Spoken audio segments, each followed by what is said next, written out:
Welcome back to Big Business This Week. Black Friday sales will undoubtedly lead to a steady stream of Amazon brown boxes on your porch next week. But don't forget the little guy. Small Business Saturday is the following day, and small business is the backbone of America, employing about half our workers, generating nearly half of U.S. GDP. But what's the state of small biz ahead of this Trump transition? Gene Marks is a certified public accountant, small business owner, and national columnist who covers small business. Gene, good to see you. So let's start at that 30,000 feet level. Are small businesses in this country at this time optimistic or pessimistic?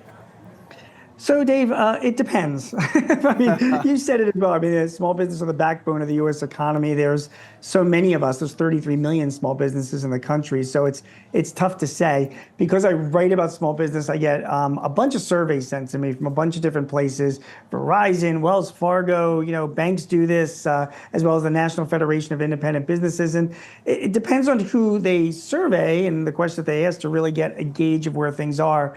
But to give you a generalized answer, this year for most businesses in the U.S. has been a bit of a struggling year. No one is raising the red flag or thinking that things are catastrophic. It's certainly not like it was during the pandemic. But it's been a bit of a tough year. A lot of small businesses are dealing with higher prices and higher costs of their materials. They've seen a slowdown in demand because their consumers, their buyers, have also seen higher prices and their wages are barely keeping up. Businesses are facing higher interest rates as well, so that's cut back on them investing and getting working capital to hire employees. So, there's been those challenges that have really been sort of a tough thing for them to try and grow and to try and succeed. I don't want to say all of them, but for the most part, it's been a challenging year. It's interesting because if you listen to The Economist, the U.S. economy is stronger than it's ever been. That is a quote. It is the envy of the world. Primarily, is it inflation that's impacted small business, and why is it making it so much tougher to succeed? I can tell you that inflation is one of the biggest issues and biggest concerns among business owners. And what a lot of people seem to not realize is that, although inflation has been coming down and it is approaching the Fed's target rate of 2%, people don't seem to realize that over the past 3-4 years, prices have jumped, Dave, like between 20 to 30% for most of my clients, most of the companies that I talk to. So you're running a restaurant business, your cost of labor, your cost of food, your cost of utilities, your cost of insurance, all of these things are up significantly over the past 3-4 years. And it's not as if they can just turn around and pass that all down to their customers, because you and I both know there's a limit to what we're willing to pay and whether or not we're going to eat out as much. And that's just using restaurants as an example. It's across the board, depending on the business that you're in, manufacturing, distribution, services. They're still getting their arms around a much higher cost level and trying to figure out ways to still profit, passing those costs down to their customers, cutting overhead, investing in technology.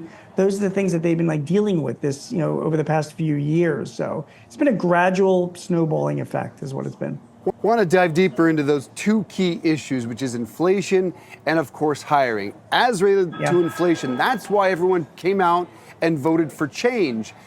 But do these small businesses comprehend the impact of 25% tariffs on Chinese, or 10% additional on Chinese, 25% on Canada and Mexico, and how that will impact their business?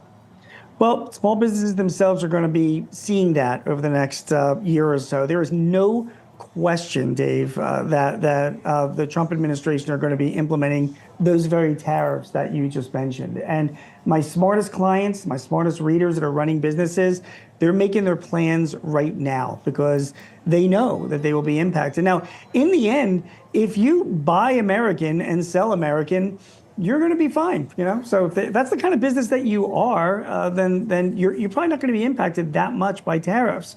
But if you are a business that buys stuff overseas, particularly from China, you've got some big challenges coming next year, because not only will those tariffs, increase, but if you turn around and sell stuff overseas, we're expecting a lot of countries to retaliate with tariffs, and that means that you're going to have to, you're going to see a decline in potential demand for your sales if those customers are going to be paying more because of those tariffs. So, businesses need to be taking this into effect and making their plans now. And I've been writing about this and talking about this with a lot of small business owners. So let me tell you what they're doing. A lot of them are buying stuff right now. I mean, we still have a little bit less than 2 months before Trump takes office. So if you've got the ability to bulk up on products that you know are going to be hit by tariffs, now's the time to do it, despite the fact that interest rates are high and you're going to have some extra storage costs. Others are looking for alternative suppliers.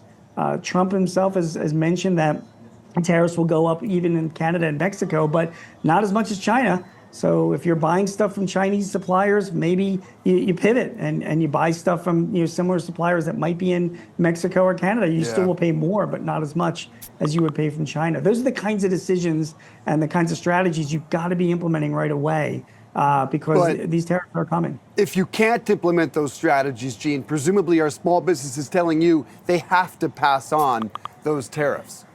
So you have two options in any business that you run, Dave. Okay, if your costs are going up, you either have to find a way to lower other costs or increase prices. I mean, those are just the two options that you have. So I don't want to say automatically the knee-jerk reaction is to just increase prices on consumers. Maybe there are cost savings in your business. Maybe there are technologies that you can invest in that will help you offset some of these costs. You don't have to pass down all those added costs to your consumers. But regardless, it's certainly something you're going to have to do. And I think that a lot of businesses are going to be faced with doing just that. It gets back to the ones that are most efficiently run, that have got their supply chain in check, that are investing the right way in technology and can keep their overhead as low as possible. Those are the ones that will be passing the less cost increases to their customers. And they're the ones that are actually going to win over their competitors, even in this era of tariffs. And there's the challenges of hiring, which you mentioned earlier. How difficult is it to hire right now? How much more difficult would mass deportations make it in a wide variety of industries, mostly small businesses? Well, so talking about the deportations and immigration, if there are mass deportations, the idea is that the Trump administration will be doing this for people that are here illegally or are undocumented. So businesses shouldn't be hiring them anyway.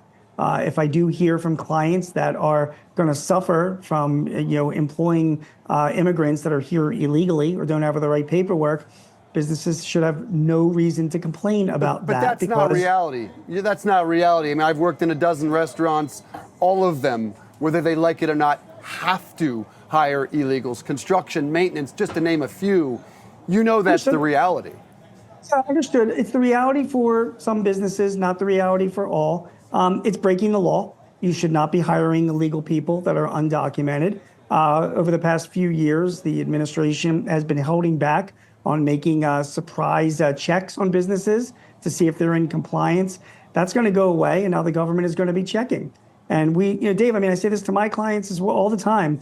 If you are employing illegal immigrants in your business, you are setting yourself up for a big problem, not just a financial problem, a potential criminal problem, and a public relations nightmare. So that's the issue that they have. And the other thing I can also say when it comes to immigration is I have many, many clients, Dave, that don't do that. They hire only legally documented people who are subject to fair labor rules. And because of that, they wind up paying them fair wages. And sometimes they lose jobs or work to their competitors that hire immigrants that are illegal, underpay them, and are able to undercut on their pricing as well. So for those businesses that are acting responsibly and legally, they're all behind that kind of move to stamp down the foot on those businesses that aren't doing the same thing. Gene, Mark's been a great conversation. Really enjoyed it.